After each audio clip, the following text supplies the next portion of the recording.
Assalamu alaikum. Welcome to my Linear Ocean Learning channel.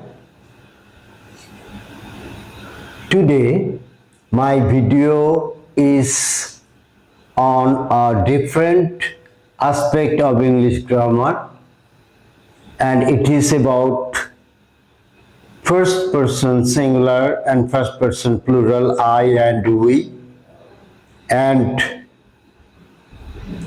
shall and will with the first person singular number. The use of shall and will with the first person singular and plural number.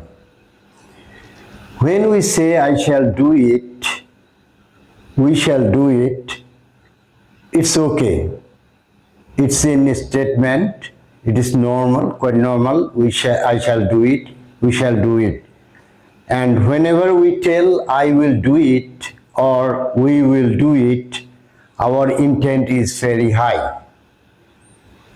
But in case of shall I do it, shall we do it, it's okay, correct. But will I do it, will we do it, especially here, will we do it, if you read them or say this sentence again and again, then you will feel a bit irritation or a bit discomfort in your vocal cord.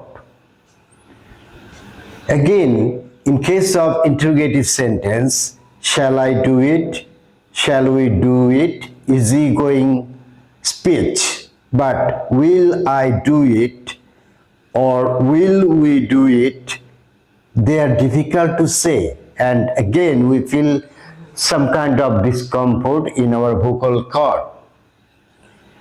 What shall I do? What shall we do? Easygoing and easy to say.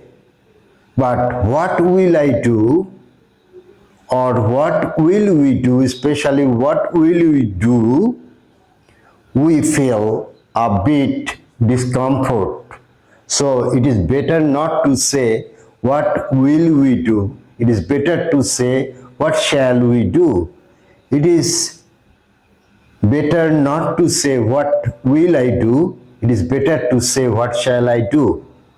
Viewers, see you in my next video. Till then, goodbye.